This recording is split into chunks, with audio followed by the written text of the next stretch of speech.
Welcome to the deep dive. Today we're taking a close look at the UK's prime lettings market. That's right.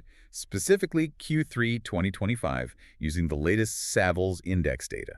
And our mission really is to unpack how rental values are holding up, or maybe not, against this backdrop of, well, massive regulatory change. Yeah, the renters' rights bill. It's huge. Exactly. It's the biggest shakeup in ages. And it's been brewing for, 2 years now? It's in the final stages. Aims to really reshape tenancies, more security, limits on rent hikes, that sort of thing. You'd think landlords would be running scared, but the headline finding is, well, it's kind of surprising. It really is. Prime rental values are holding pretty firm, actually. Especially prime central London PCL, it saw a 0.7% quarterly growth pickup. That's the strongest since June 2023. Which suggests landlords aren't panicking, or at least the demand is strong enough to counter the nerves. Right, so they're maybe pricing in that risk or just finding demand is still solid. That seems to be the key takeaway, yeah. Demand is absorbing the uncertainty for now. Okay, let's dig into that demand. Where was growth strongest? It wasn't just London, was it? No, not at all. Regional towns and cities did really well, 1.9% growth overall. Any standouts? Oh, yeah. Think international students returning seasonally. That really boosted places like Birmingham, up 3.5%. Wow, 3.5. And Manchester saw 1.6% too. So yeah. Definite strength there. And what kind of property are people renting? Is there a trend? Absolutely. There's a clear structural trend. Tenants are going for access, jobs, amenities, convenience. So flats then? Spot on. Flats are significantly outperforming houses right across the prime markets.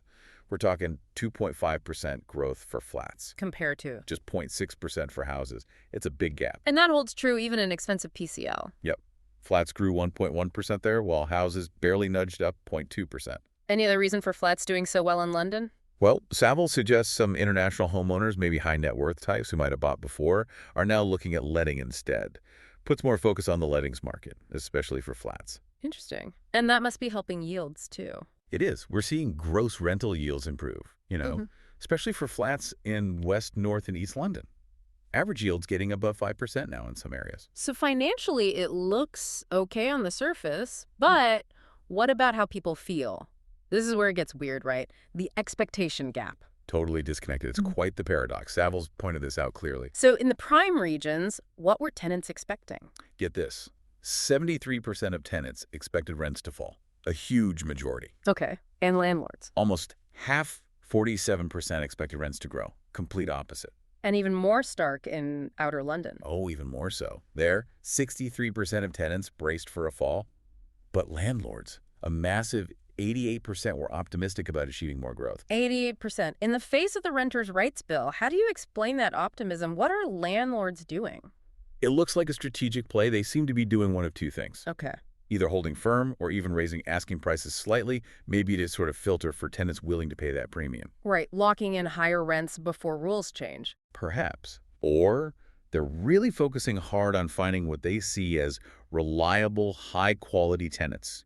Because they know once the bill kicks in with its enhanced security, removing tenants will be, well, harder. Makes sense. Secure the right tenant now. Exactly.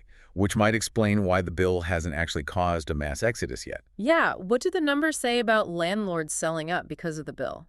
It's surprisingly low, actually. Only 6% of landlords who are selling cited the bill as the main reason. Only 6%. And only 29% of Savills agents said new regulation was the main concern for their landlord clients right now.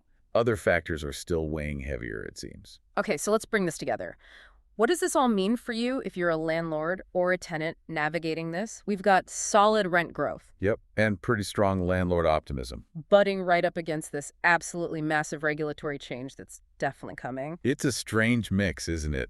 But here's the final thought, the potential catch. Don't assume the bill isn't a big deal just because landlords aren't flooding the exits yet, that low exit rate. It might be less about confidence and more about opportunity. Meaning? Well, the sales market for residential property has been pretty weak, hasn't it? So even if landlords are concerned about the bill, it's just not a great time to sell up. So they're sort of stuck? Could be. They might be holding on, waiting. The real test, the potential supply shock everyone worries about, that might only come later. Once the act is actually law, fully implemented, and when the sales market looks stronger, giving them a better exit route. That's when we might really see landlords reassess. So the current stability could be masking a bigger shift down the line, something to watch. Definitely something to keep a very close eye on.